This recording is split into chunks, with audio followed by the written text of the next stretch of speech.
পানি লাগবে, পানি পানি পানি লাগবে। আমার মনে হয় মুগ্ধর ভাই স্নিগ্ধ যিনি আছেন, তিনার এই মুহূর্তে চট্টগ্রামে যাওয়া দরকার পানির বোতল নিয়ে, কারণ ওইখানে আবার কখন কোন ঘটনা ঘটে। অনেক ক্লান্ত এনসিপির নেতাকর্মীরা এবং বৈষম্য বিরোধী ছাত্র আন্দোলনের নেতাকর্মীরা, তারা রাজনীতিতে কিছু বিশাল রং স্টেপ নিয়ে নিচ্ছে। ওই স্টেপগুলা ধীরে সুস্থে ছিল, কিন্তু ঝাটকাটা এইভাবে যে আসবে তারা বোঝে নাই। দেখেন আপনি, ছাত্রলীগের নিষিদ্ধ করা হয়েছে, তাই না? ছাত্রদল তো মাঠে আছে। এখন ছাত্রদল, এনসিপি, জাতীয় নাগরিক পার্টি বা বৈষম্য বিরোধী ছাত্র আন্দোলন সবাই একটা টিম ছিল শেখ হাসিনাকে বিতাড়িত করার জন্য, একটা টিম। তো শেখ হাসিনা বিতাড়িত হলে কি হবে? বিএনপি ক্ষমতায় আসবে, ক্ষমতায় এনসিপিও যাইতে চায়। এমনকি যাওয়ার জন্য তারা দুইজন বসাই রাখছে উপদেষ্টা পরিষদে। একজন হঠাৎ করে সকালবেলা ওনার ঘুম ভেঙে মনে হয়েছে তিনি এনসিপিতে জয়েন করবেন, পদত্যাগ করে চলে আসছেন। ইউনূস সাহেব আবার আলিঙ্গন টালিঙ্গন করে দিচ্ছেন। এরকম বিরল পদত্যাগ আমরা দেখলাম। তাদেরও টার্গেট কি ক্ষমতা? তো ক্ষমতার খেলায় বাবা এটা তো ঘটবেই। এনসিপির নেতাকর্মীদের সেই লেভেলে মাইরা ফাড়ালছে একদম। আমি দেখলাম চট্টগ্রামে দিনভর ছাত্রদলের নেতাকর্মীদের সাথে বৈষম্য বিরোধী ছাত্র আন্দোলন এবং এনসিপির নেতাকর্মীদের মারামারি। পুলিশ, সেনাবাহিনী মাল কারায় নাই। কারণ কিছু কিছু জায়গা আছে, ঢাকা শহরে এনসিপির একটা বক্তব্য, লোকাল এরিয়াতে সমন্বয়ক এনসিপি, জাতীয় নাগরিক পার্টি, এগুলার ভাই ওই লেভেলে বেল নেই বিএনপির সাথে।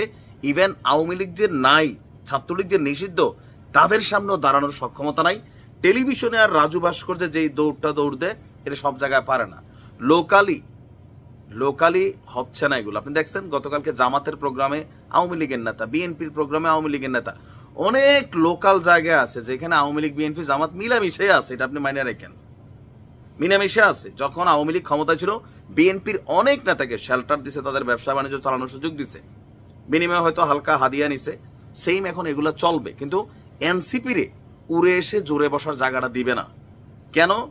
কারণ তোমরা পলিটিক্যাল কোনো মুভমেন্ট করে এখন যেটা চাচ্ছ, তার উপরে আবার ডক্টর ইউনূসকে 5 বছর ক্ষমতায় রাখানোর জন্য যে পরিকল্পনা, আলোচনা, এগুলাতে কি হচ্ছে? পিনাকিদা দিন রাত বিএনপির 14 গোষ্ঠী উদ্ধার করে, ছাত্র দলের তো ভাই রক্তের টকবগানি। আবার অনেকদিন শরীরের এনার্জিটা একটু প্র্যাকটিস করার জায়গা পায় না, পুরোটা গেছে এনসিপির উপর দিয়া।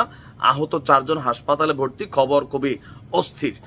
চট্টগ্রাম নগরের উত্তর কাট্টেলিতে অবস্থিত আলহাজ মোস্তফা হাকিম ডিগ্রি কলেজ, ছাত্রদলের নেতাকর্মীদের সঙ্গে মানে বৈষম্য বিরোধী ছাত্র আন্দোলন এবং এনসিপির নেতাকর্মীদের সংঘর্ষের ঘটনা ঘটেছে। দিনভর দফায় দফায় হামলা হয়েছে, আর গুরুতর আহত হয়েছে 4 জন। এর মধ্যে ছাত্রদলের একজন কর্মী রায়াদ হাসান, আর ছাত্র অধিকার পরিষদের মোহাম্মদ মারুফ, বৈষম্য বিরোধী ছাত্র আন্দোলন চট্টগ্রাম মহানগরের যুগ্ম সদস্য সচিব মোহাম্মদ মীর, এখানে তারা এনসিপির নেতাকর্মী বা বৈষম্য বিরোধী কাজ করছে। ঘটনা কি নিয়ে? একজন নারী শিক্ষককে কলেজে আসতে নিষেধ করা এবং কলেজ পরিচালনা কমিটিতে বিএনপি নেতার চাচাকে অন্তর্ভুক্ত করার প্রতিবাদে শিক্ষার্থীদের আন্দোলনের জেরে গতকালকে সংঘর্ষ শুরু হয়। আন্দোলনের কারণটা সঠিক, এখন আবার যেই শিক্ষককে আসতে না করছে ঘটনা কি এটা আমরা জানি না।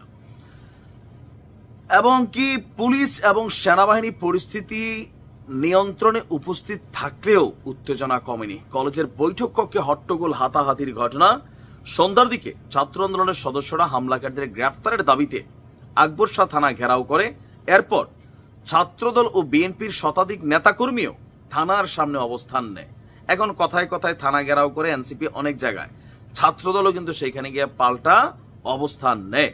শিক্ষার্থীদের বক্তব্য, কলেজ পরিচালনা কমিটির সদস্য চট্টগ্রাম মহানগর স্বেচ্ছাসেবক দলের সাবেক সহসভাপতি মোহাম্মদ সিরাজউদ্দিন একজন নারী শিক্ষককে ক্লাসে না আসার মৌখিক নির্দেশ দেন। এতে ক্ষুব্ধ শিক্ষার্থীরা পরীক্ষা বর্জন করে বিক্ষোভ শুরু করে। অভিযোগ রয়েছে যে এখানে বিএনপি তাদের প্রভাব খাটাচ্ছে। এটাই স্বাভাবিক ভাই, বাংলাদেশে আমরা রাজনৈতিকভাবে এই ভদ্র হইতে পারবো না। কারণ কি, আওয়ামী লীগ এতদিন ছিল কমিটি টমিটি করে, এখন বিএনপি থাকবে না, এটাই থাকবে। এনসিপি যে স্বপ্ন দেখছে সেই স্বপ্নের মধ্যে তারা নিজেরও নাই। কেন নাই? বৈষম্য বিরোধী আন্দোলন কারা? নাহিদ স্যার যে 7 গোনা 10 জন। তারপর দেখলাম যে জাতীয় নাগরিক পার্টি, তারা কারা? তারাও এরা 10 জন। এখন যে ছাত্র জনতা, এদের যে রাজনৈতিক দল হয়েছে বা এর আগেও যতগুলো প্ল্যাটফর্ম হয়েছে, প্রধান সমন্বয়ক থেকে শুরু করে সিন্ডিকেট এইভাবেই চলে, নিজের আত্মীয় স্বজন গোষ্ঠী জ্ঞাতি বসানোটাই আমাদের রাজনৈতিক কর্মকাণ্ডের মধ্যে কানেক্টেড। এইটাই আপনি যেইভাবে কথাগুলো নেন, এটাই বাংলাদেশের বাস্তবতা। এইটাই হচ্ছে, এইটাই হবে। পরিবর্তন আমরা চাই না, এটা হবেও না, এটা আসলে চাই না। আর যারা চাই তারা নিজেরও টাকা পয়সা যেখানে পাই সেখানে আবার নাম বলি না যে ওই লোকটার নিয়ে ক্ষতি হয়।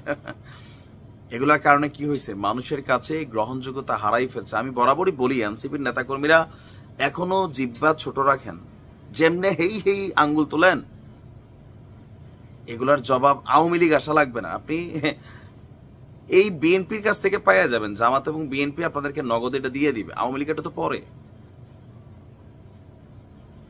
এই মারামারি, এই আন্দোলন, এই অবস্থা। তো আপনি দেখেন যে গতকালকে গোপালগঞ্জের সমন্বয়ক দেখলে মারতেছে, সারা বাংলাদেশে যে একটা অবস্থা তৈরি হচ্ছে, জাতীয় নাগরিক পার্টি বা সমন্বয়ক পরিচয়টা সামনে কেউ দিবে কিনা সন্দেহ আছে। এখন এদের কোনো শেল্টার নাই, ডক্টর ইউনূস এবং পুলিশ ছাড়া। পুলিশ দিয়ে তো দেশ চলে না, সারা দেশ। আর ডক্টর ইউনূস সব প্রকাশ্যে বক্তব্য দেওয়ার সুযোগ নেই, হয়তো স্বরাষ্ট্র উপদেষ্টা অ্যাকশন নেওয়ার জন্য বলবেন। পরিস্থিতি খারাপ হচ্ছে আস্তে আস্তে। ভালো থাকুন।